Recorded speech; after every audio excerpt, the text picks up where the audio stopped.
Olá a todos, episódio 6 de Shemuel Bet. Último episódio, a gente falou sobre Avner. Avner deu nova esperança com Davi de unir o povo novamente e eles fizeram um pacto. Avner primeiro, na verdade, eu não mencionei no último episódio, mas Avner ele foi para todos os anciões, os Kenim, que eles são os representantes do povo, certo? Cada um com sua família. Eles foram e ele falou com eles para aceitar Davi. Ele realmente recebeu um suporte muito grande. Ele falou até com a tribo de Benjamim, que era a tribo de Shaul, e a própria tribo de Benjamim também viu que era hora de reconhecer Davi. Mas aí a gente falou que ele veio com Davi, fez o pacto, e na hora que ele foi executar, ele saiu para executar o plano, chegou o Yoav e ficou muito bravo que o Davi fez um pacto com Abner.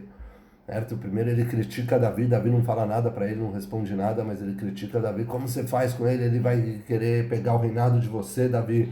Ele vai querer usar você.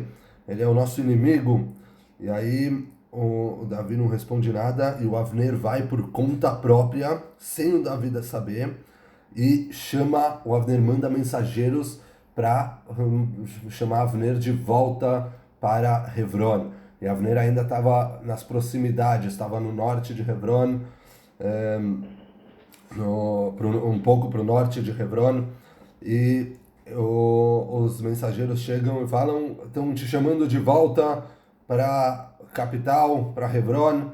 E aí Avner volta. Yoav tá com a raiva, como a gente falou, ele tem o sangue do irmão dele. Avner matou o irmão dele, mesmo que a gente falou que Avner matou o irmão de Yoav, o Assael. Ele não queria matar a princípio, certo? Mas só que acabou matando e agora a Yoav está muito bravo com isso.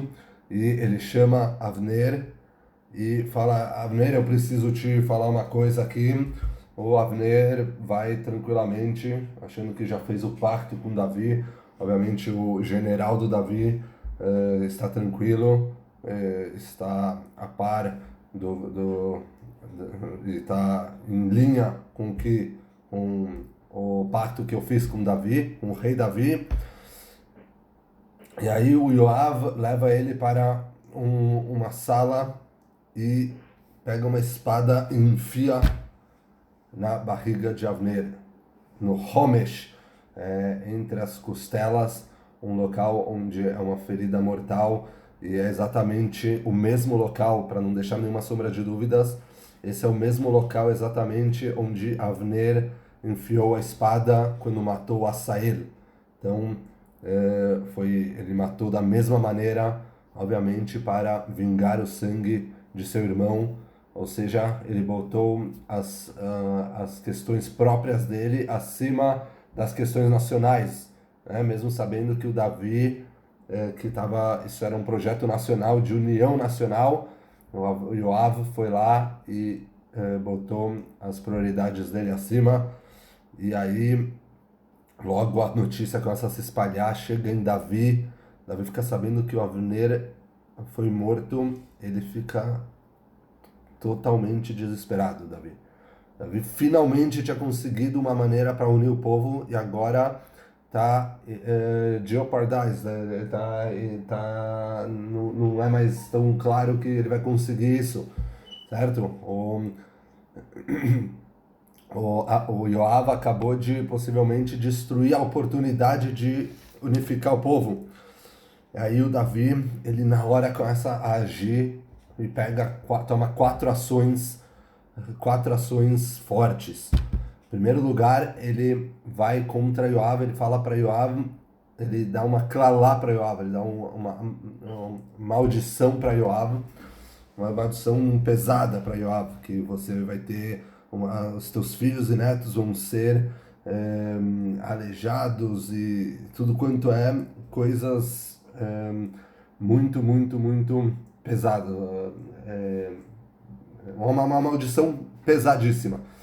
Agora É interessante que Hazal, o Talmud conta que todas essas klalot que Davi deu para Avner, para Yoav, no final veio para a descendência de Davi. Aconteceu com reis descendentes de Davi. Aí mostra como cada uma das coisas que ele falou acontece com algum rei depois no futuro da dinastia de Davi. Ou seja, nesse ponto, o Talmud acha, o Rav Uda Amarav, na Gemara, ele acha que o Davi, ele exagerou. Essa Klalá foi exagerada, ele não deveria ter pego assim tão forte. Mas, essa é a primeira coisa que Davi faz, ele dá uma maldição para Avner.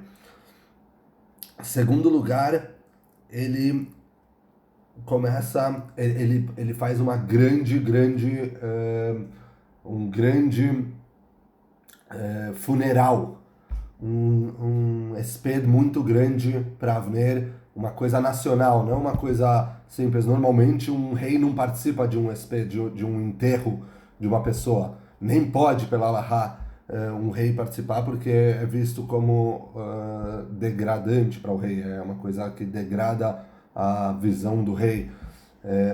Então ele normalmente nem participa. Aqui o Davi não só participou, como ele botou roupas especiais, ele botou roupas de luto, ele ficou, lamentou, ele chorou, foi chorando junto com o caixão de Avner, e enterraram Avner na capital, em Hebron. Ou seja, ele faz isso uma coisa nacional, obviamente para mostrar também para todo mundo que ele está extremamente triste, que não foi ideia dele, porque a princípio todo mundo vê o general de Davi matou Avner, todo mundo vai achar que isso é ordens de Davi, obviamente. Mas o Davi começa a fazer agora ações atrás de ações para mostrar que não, eu não tive nada a ver com isso, isso foi culpa de Yoav, eu não queria fazer isso. Então ele faz um grande funeral. Depois ele também faz uma lamentação, faz um esped, ele dá uma fala, né, falando que triste é que o Avner faleceu de uma maneira tão boba assim. Certo. E por último, Davi também, ele jejua, ele fica o dia inteiro de jejum, mostrando o rei está de jejum pela morte de Avner. E aí o Tanar conta que realmente isso chegou a todo o povo, certo? Foi uma ação muito forte que Davi fez, uma demonstração muito relevante. E as pessoas entenderam que realmente não foi Davi e aceitaram que o Davi ele não foi culpado, ou seja, o Davi conseguiu fazer com que as pessoas conseguiu continuar com o projeto de união do povo, mesmo com a morte de Avner. Mas agora, até antes ainda do povo se unir, acontece mais uma tragédia que pode mais uma vez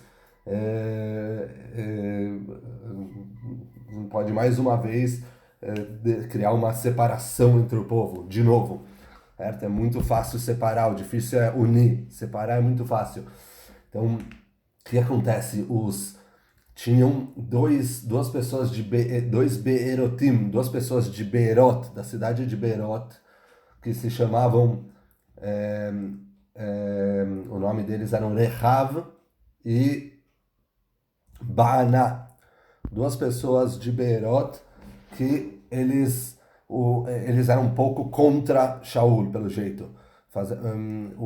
Eles provavelmente eram convertidos de Givon, e o Shaul, isso a gente não mencionou, mas o Shaul, ele matou umas pessoas de Givon para consolidar, quando ele estava consolidando o poder, ele matou várias pessoas de Givon. Só resumindo um pouco a história de Givon, os Givonim, eles fizeram uma certa conversão, eles fizeram um pacto com Yoshua, eles falaram falsamente que eles eram que eles vieram de uma terra longe, e aí Yoshua faz um pacto com eles, depois Yoshua vê que eles, na verdade, moravam em Israel, eles não vieram de longe. E aí o Yoshua fala, tudo bem, a gente fez um pacto, agora vocês são, a gente vai proteger vocês. Ele falou, por vocês terem enganado a gente, vocês vão ter cargos baixos no povo, vocês vão ser, limpar coisas, cortar lenha, fazer as coisas menos, que as pessoas querem menos, certo? Mas o Yeshua fala, a gente tem um pacto que a gente não vai machucar você. Agora aqui, obviamente, é 400 anos depois, mas ainda tem esse pacto e Shaul vai lá e mata vários Givonim na hora de consolidar o poder. Não tem muitos detalhes de porquê e como que ele fez isso, mas quando ele estava consolidando o poder, ele matou vários Givonim. E provavelmente dos descendentes desses Givonim eram essas duas pessoas, o Rehav e o Baaná. Então eles querem dar um troco na casa de Shaul. Agora que eles viram que o Avner morreu e Shaul morreu e Jonatan morreu, sobrou só o Ishboshet, que é uma pessoa muito fraca. Eles decidem dar o troco. Isso veremos no próximo episódio, se Deus quiser.